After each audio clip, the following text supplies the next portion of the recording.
Hello everyone. Yes, तो target Punjab PGT. तो dear student, अगर आप कोर्स में इन्वॉल्व नहीं हुए हैं तो हमारे जीएसए जयपुर ऐप के ऊपर मोस्ट अफोर्डेबल कोर्स आपको मिल रहा है। सही है ना। जस्ट 2999 में कंप्लीट कोर्स है। Each and every topic will be cover in sequence wise. उसके अलावा आपके पास टेस्ट सीरीज और बहुत सारे एग्जामों के पीजीटी लेवल के पीवाईक्यू। तो देरी मत कीजिएगा, जीएसए जयपुर डाउनलोड करके ऐप आप वहाँ इन्वॉल्व हो सकते हैं। सही है।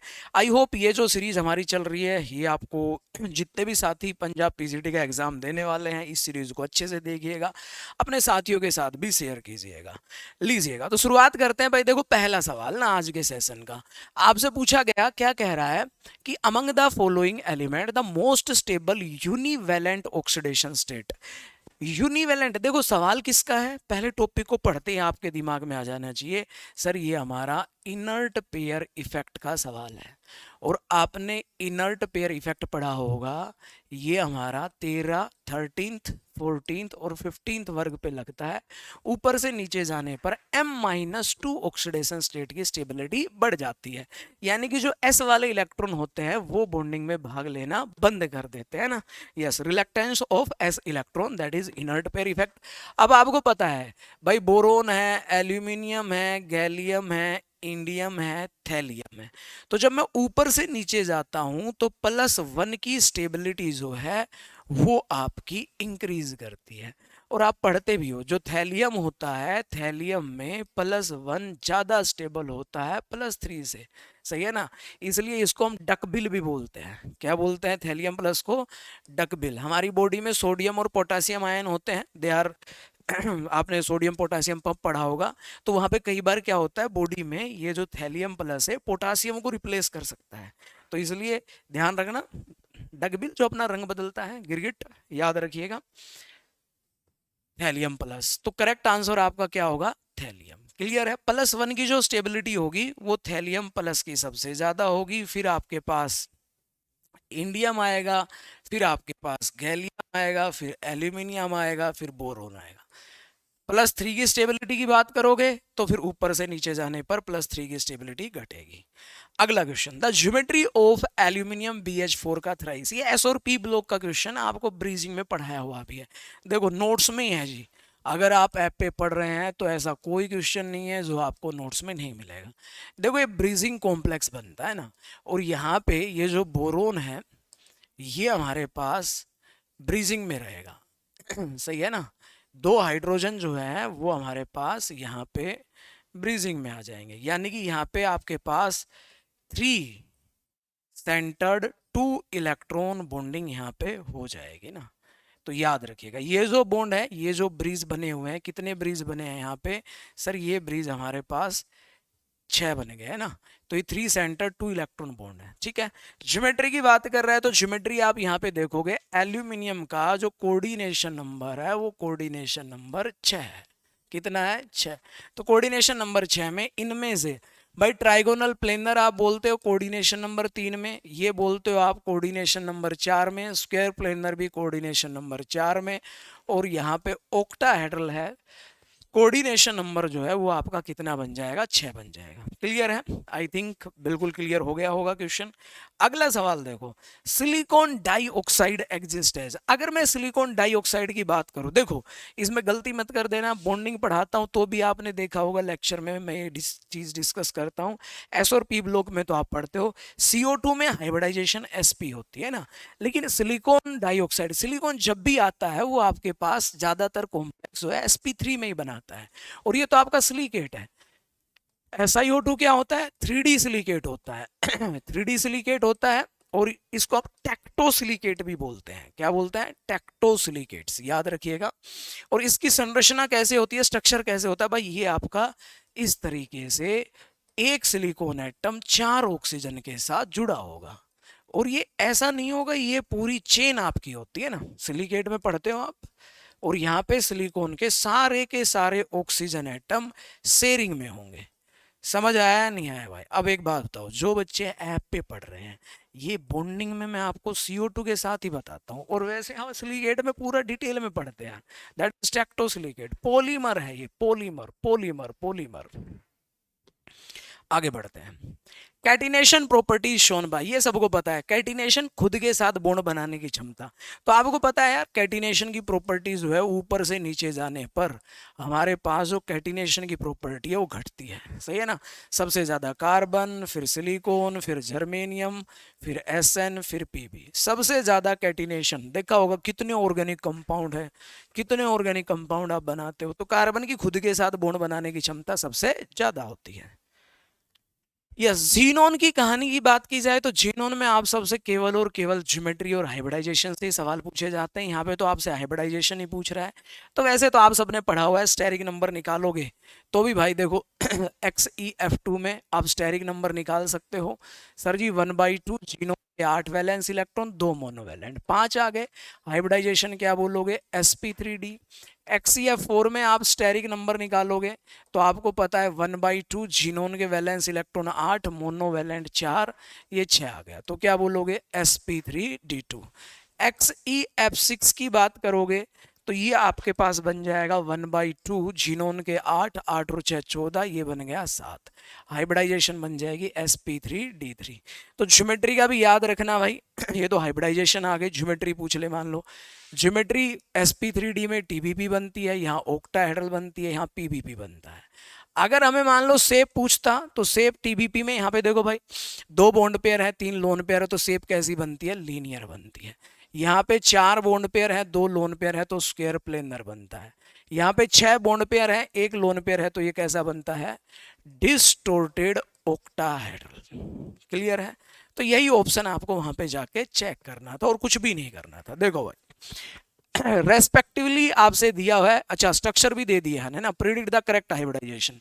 तो हाइब्रिडाइजेशन ही प्रिडिक्ट करनी थी, XeF2 sp3d होगा, पहला ही ऑप्शन आपका करेक्ट हो जाएगा, कहीं जाने की जरूरत नहीं है। सही है, सेप भी आपको लिख के दे दी ना। क्लियर है। आप इनको बनाना चाहो तो भी बना सकते हो, अगर आप बनाना चाहो लो बना भी देते हैं। देखो भाई भाई XeF2 तो क्या होता है बताओ, 2 बॉन्ड पेयर और 3 लोन पेयर, यही बनता है। XeF4 क्या होता है भाई, स्क्वायर प्लेनर होता है, 4 बॉन्ड पेयर होते हैं और 2 हमारे पास लोन पेयर होते हैं। XeF6 की बात करेंगे तो यहां पे आपके पास 6 बॉन्ड पेयर हो गए और 1 लोन पेयर होता है, ये रहा। ध्यान रखना, ये lone pair stereo chemically active होता है, इसलिए इसकी शेप जो है वो कैसी हो जाती है, डिस्टोर्टेड ऑक्टाहेड्रल। कर लोगे। Which of the following bond has the highest bond dissociation energy. देखो भाई सिंपल सी बात है, सबसे ऊपर से नीचे जाएंगे एटम का साइज जो है वो बढ़ता जाएगा और ये जो बॉन्ड है, बॉन्ड एनर्जी जो है ये आपकी कम होती जाएगी। सही है ना। ऊपर से नीचे जाने पर हमारे पास साइज बढ़ेगा, ठीक है, तो जो ओवरलैपिंग है वो भी आपकी इफेक्ट होगी, डिक्रीज करेगी, एक्सटेंट ऑफ ओवरलैपिंग कम होगा, जो बॉन्ड एनर्जी होगी वो आपकी घटेगी। सबसे ज्यादा जो बॉन्ड एनर्जी होती है वो कार्बन कार्बन के बीच के बॉन्ड की होती है। कर लोगे, चलिएगा आगे बढ़ते हैं। Yes, the calculated magnetic moment of EU+3। देखो भाई EU+3 का आपसे कैलकुलेटेड मैग्नेटिक मोमेंट पूछ रहा है, आपको पता होना चाहिए। कैलकुलेटेड हम निकालते हैं सर एप ब्लॉक में, जब मैग्नेटिक मोमेंट निकालते हैं, ये आपके पास नोट्स में है यार, इसका दोनों निकाले हुए हमने, एक्सपेरिमेंटल भी लिखा हुआ है और ये भी लिखा हुआ, आप पढ़ो एक बार ऐप लोगों को। कोई मैं कह रहा हूँ जिस जिस टॉपिक को आप पढ़ोगे उसका सवाल आपको पेपर में मिलेगा, नोट से ही मिल जाएगा, तो इसलिए कवर करना जरूरी है भाई। EU+3 है, ऐप ब्लॉक एलिमेंट है, तो आप सबको पता है। सर EU की अगर हम बात करेंगे, इसका एटॉमिक नंबर 63 होता है, 64 आपका GD का होता है। EU+3 बनता है F6 कॉन्फ़िगरेशन। EU+3 की जो कॉन्फ़िगरेशन बनती है वो आपकी क्या बनती है भाई, F6। ठीक है, अब आपको एक मिनट रुक जाइएगा भाई, वेट वेट वेट वेट, अब क्लियर है। देखो EU+3 जो है वो F6 कॉन्फ़िगरेशन में रहता है, ठीक है। F6 का मतलब ये है, अब हमें देखो मैग्नेटिक मोमेंट निकालना है, कैलकुलेटेड तो इस फॉर्मूले से निकालेंगे, जे का मान पुट कर देंगे। ट्रम सिंबल आपने पढ़ा हुआ है, ट्रम सिंबल आपने पढ़ा हुआ है, तो सर F ऑर्बिटल में हम 6 इलेक्ट्रॉन भरेंगे। 1 2 3 4 5 और एक 6। अब सबसे पहली बात, 6 अनपेड इलेक्ट्रॉन है तो हाफ हाफ जोड़ोगे तो बेटा हमारे पास एस का हाईएस्ट मान कितना आएगा 3। एस आ गया 3। हाईएस्ट एल निकालो। सर एल निकालेंगे तो आपको पता है +3 +2 +1 0 -1 -2 -3। चलो एल निकालते हैं। एल कैसे निकाला जाता है? 3 into 1 3, 2 into 1 2, 1 into 1 0, 1 into 1 1, 0 into 0 बनेगा -1 -2। ये कट गया बेटा। एल का मान टर्म सिंबल में पढ़ा था, एल आ गया 3। अब जे निकालते हैं। अब देखो लेस देन हाफ फिल्ड होता है, लेस देन हाफ फिल्ड होता है तो हम जे क्या लेते हैं? सर जे हम लेते हैं L - S। अब आप जब 3 में से 3 घटाओगे तो जे का मान क्या है? रिजल्ट 0 आ गया। जब मैग्नेटिक मोमेंट, आप जी निकालने की जरूरत ही नहीं क्योंकि जे ही 0 हो गया, और जे 0 हो गया तो मैग्नेटिक मोमेंट भी क्या आ जाएगा? 0 इंटू 0 करोगे क्या बनेगा? 0 bm। याद रखना बहुत बार पेपर में पूछा गया। इसका एक्सपेरिमेंटल और कैलकुलेटेड मैग्नेटिक मोमेंट डिफरेंट आते हैं ईयू और एसएम के। ये क्वेश्चन बहुत बार एब लोग में, नेट गेट सभी एग्जामों में पूछा गया है। कर लोगे? चलिएगा आगे बढ़ते हैं। अगला क्वेश्चन जो है वो हमसे कह रहा था magnetic moment mu of transition is related to the number of unpaired electron. भाई अनपेड इलेक्ट्रॉन से मैग्नेटिक मोमेंट कैसे कोरिलेट करता है? तो बड़ा बेसिक सा क्वेश्चन है। सर मैग्नेटिक मोमेंट होता है n इंटू n + 2। मैं सारे फॉर्मूले लिख देता हूं ना। ये हम केवल कौन सा निकालते हैं? म्यू स्पिन निकालते हैं, ठीक है।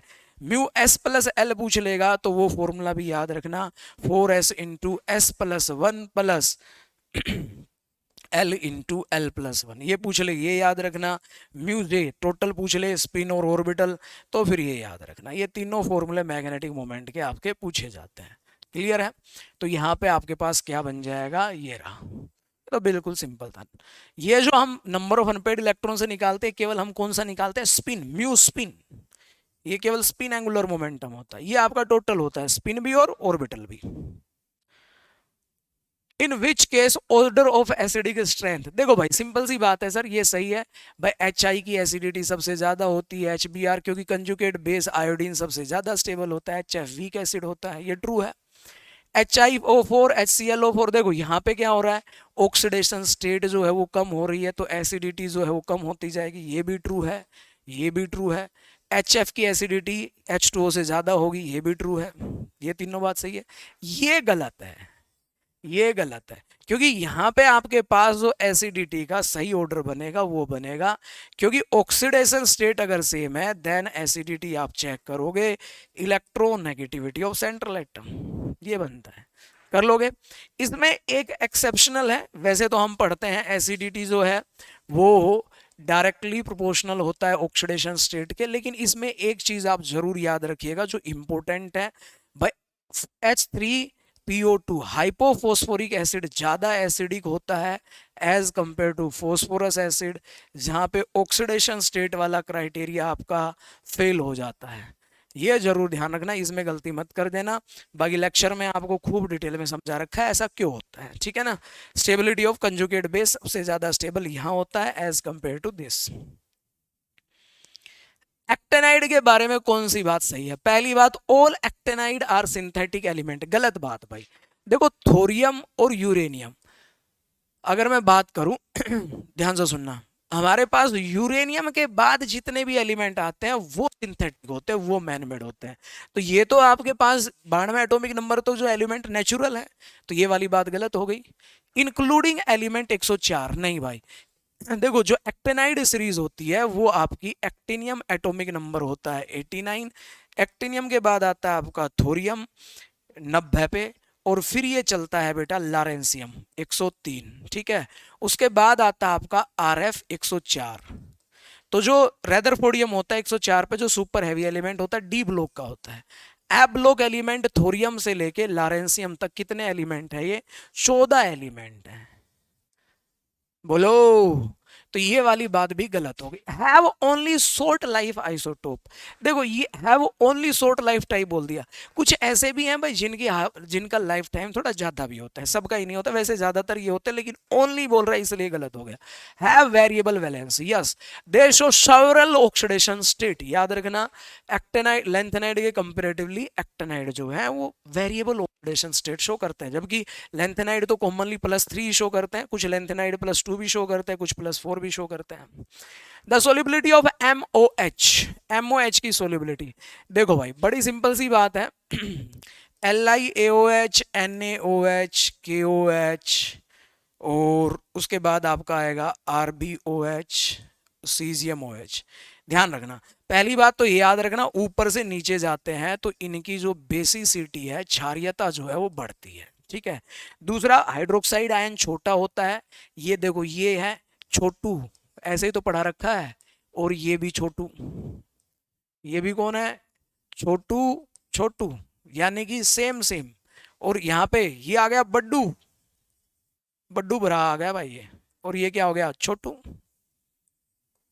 तो जब भी हम same same to same different जाएंगे तो याद रखिएगा थर्मल स्टेबिलिटी तो घटती है, सोल्यूबिलिटी आपकी बढ़ेगी, सही है ना।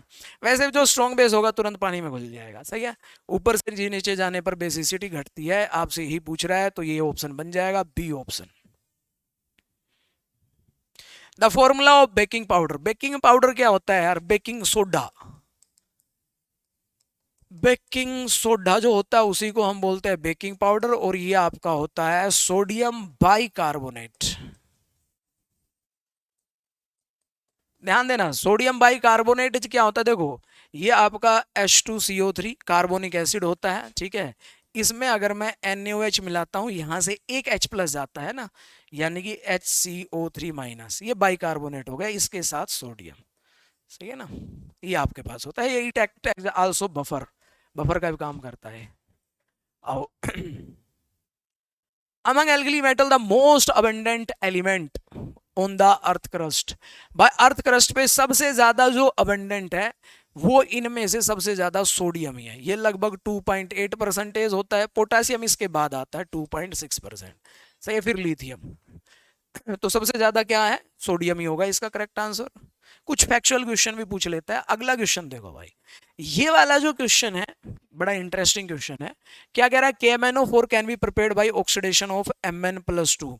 देखो ध्यान से सुनना भाई, आप ना ये आप इलेक्ट्रोकेमिस्ट्री से भी कर सकते हो, और इलेक्ट्रोकेमिस्ट्री में तो हम बात करते हैं Mn+7 से Mn+2, ये रिडक्शन की पोटेंशियल की अगर मैं बात करूं तो बेटा ये लगभग होता है 1.51 वोल्ट। अब कह रहा है KMnO4 can be prepared by oxidation of, यानी कि हमें क्या कराना है, अब उल्टा काम कराना है, Mn+2 का हमें ऑक्सीडेशन कराना है, ये काम कराना है। तो इसका ई नोट तो क्या हो गया भाई -1.51 नोट, ये तो ऑक्सीडेशन हो गया, सही है। अब यार इसका ऑक्सीडेशन कौन कर सकता है, सर इसका ऑक्सीडेशन वही कर सकता है जिसका रिडक्शन पोटेंशियल इसके रिडक्शन पोटेंशियल से क्या हो ज्यादा हो, तभी वो कर सकता है इसका ऑक्सीडेशन ना, यानी कि जिसका रिडक्शन पोटेंशियल 1.51 से ज्यादा हो तो वो इसका क्या करा देगा ऑक्सीडेशन, वो Mn+2 से इलेक्ट्रॉन खा जाएगा। अब आपको पता है इनमें अगर हम देखें PbO2 जो है Pb+4 से Pb+2 का जो ई नोट होता है वो लगभग 1.80 वोल्ट होता है, समझा नहीं समझे। यानी कि जो PbO2 है ये आपका इलेक्ट्रॉन खा लेगा और ये चेंज हो जाएगा आपका Pb+2 में चेंज हो जाएगा। कुछ इस तरीके की आपकी रिएक्शन रहने वाली है ना, रेडॉक्स रिएक्शन है, ये Pb+4 से किस में चला गया Pb+2 में। तो ओवरऑल देखो इसका जो ई नोट है, इसका जो ई नोट है वो 1.80 है, समझे या नहीं समझे। तो इसका रिडक्शन पोटेंशियल इसके रिडक्शन पोटेंशियल से क्या है ज्यादा, तो ये इसका ऑक्सीडेशन करा देगा, इलेक्ट्रॉन में सेल बनाते हैं ना। यानी कि कहने का मतलब देखो भाई ऑक्सीडेशन किसका हो जाएगा, Mn चला जाएगा Mn+7 में, ठीक है। और जो Pb है +4 से किस में चला जाएगा, Pb+2 में। अब सेल का ई नोड सेल पॉजिटिव निकालना है। अब देखो ऑक्सीडेशन लिखोगे, रिडक्शन लिखोगे। इसका ऑक्सीडेशन का कितना है, -1.51, ये कितना है 1.80। तो अगर इलेक्ट्रो का भी थोड़ा सा आपको इलेक्ट्रोकेमिकल, ये लगभग आपका कितना आ जाएगा 29 के आसपास, पॉजिटिव आ गया, पॉजिटिव आ गया। तो आपको पता है डेल जी नोट जो है वो क्या होगा, -NF ई नोट, डेल जी क्या आ जाएगा नेगेटिव, रिएक्शन क्या हो जाएगी स्पॉन्टेनियस, ये बन जाएगा। चलिएगा अगला क्वेश्चन देखो, the addition of chloride to solution of Pt+2। देखो Pt+2 में अगर हम क्लोराइड आयन डाल देते हैं, ये हमारे पास Pt+2 है, एक्वस सॉल्यूशन है जो भी है, क्लोराइड आयन डालेंगे तो देखो जो कॉम्प्लेक्स बनता है PtCl4 बनता है। और PtCl4 ही क्यों बनता है, क्योंकि 5D के मेटल क्लोराइड कोई भी लिगेंड हो 4D 5D के मेटल के साथ स्ट्रॉन्ग फील्ड लिगेंड का बिहेव करते हैं। दूसरा स्क्वायर प्लेनर कॉम्प्लेक्स CFT से ज्यादा स्टेबलाइज होते हैं। इनकी CFSE भी क्या होती है, ऑक्टाहेड्रल से भी ज्यादा होती है। तो ये वाला कॉम्प्लेक्स आपका बन जाता है स्क्वायर प्लेनर, जिसमें Pt+2 में है D8 बनेगा, लो स्पिन बनेगा, डाया मैग्नेटिक बनेगा, स्क्वायर प्लेनर बनेगा। ये सारी बातें आपको पता होनी चाहिए। ये रहा आपका ऑप्शन, क्लियर है, समझ गए। चलिएगा, तो जितने भी क्वेश्चन आपने आज के सेशन में देखे, 15 क्वेश्चन हमारे चल रहे हैं, सही है। तो जितने मिसलेनियस टॉपिक जो क्वेश्चन आए उनकी भी हम चर्चा करेंगे, ठीक है। तो आई होप आई थिंक जितने भी आपने क्वेश्चन देखे, जो भी सेशन चल रहे हैं, मैं वहाँ पे जो भी टॉपिक आपको पढ़ा रहा हूँ इस सीरीज में, उसकी बातें हम रिवाइज होती हुई चलेंगे। लेकिन जो भी सवाल, जैसे इनर्ट पेयर इफेक्ट आ गया तो सवाल आया, इसको रिवाइज कर लो, सही है। ये तो ज्योमेट्री का यानी कि ब्रीजिंग कॉम्प्लेक्स से सवाल आए हुए हैं। तो PYQ सीरीज से आपको ये आइडिया होता जाएगा कि हमें क्या पढ़ना है क्या नहीं पढ़ना। लेकिन फिर भी पूरे कोर्स को आप अच्छे से कवर करो। जिन साथियों ने कोर्स ज्वाइन नहीं किया, मैं आपको बता देता हूँ भाई, आप अब देखो कई साथी तो अभी हमें ऐसी क्वेरी करते हैं कि सर हमने गलत कोर्स ज्वाइन कर लिया, 10,000 रुपए का ज्वाइन कर लिया, 5,000 का ज्वाइन कर लिया और वहाँ कंटेंट नहीं मिल रहा। मैं कह रहा हूँ अच्छे से पढ़ो। दिसंबर आपकी 6 मंथ की वैलिडिटी रहेगी, दिसंबर के आसपास आपका एग्जाम होगा। ट्रू 999 में आप अपने सब्जेक्ट को बेस्ट कर सकते हो। सवाल आपको इसी कोर्स में से मिलेंगे। सिलेक्शन की कोई चिंता है नहीं, सिलेक्शन रिजल्ट ही रिजल्ट आपके सामने नजर आ रहे हैं। मैं चाह रहा हूँ जितने भी साथी पंजाब से जुड़ रहे हैं हमसे, ऐप डाउनलोड कर लिया है तो फटाफट कोर्स में इन्वॉल्व हो जाओ बिना किसी देरी के, क्योंकि बहुत सारे साथी इन्वॉल्व हो भी गए हैं और अपनी प्रिपरेशन कर रहे हैं अच्छे से। वीडियो को जरूर सब तक पहुंचा दो भाई, सही है ना। यस, बहुत सारे स्टूडेंट ऐसे हैं जिन तक ये अभी पहुंची नहीं है, फिर भी यार पहुंचा दो आप, मोस्ट वेलकम। दूसरा, ये हमारा गिवन नंबर है, कोई भी क्वेरी है आपको कोर्स से रिलेटेड, ऐप से रिलेटेड। दूसरा, अगर आप iOS में यूज करते हो तो उसका जो कोड है, मैं बार बार आपको बताता हूँ, वो कोड आपका KQBJBL है। क्लास प्लस ऐप डाउनलोड कीजिएगा, वहां पे ये ORG कोड आप डाल के कोर्स में इन्वॉल्व हो सकते हैं। थैंक यू सो मच, पढ़ते रहो, हैप्पी लर्निंग।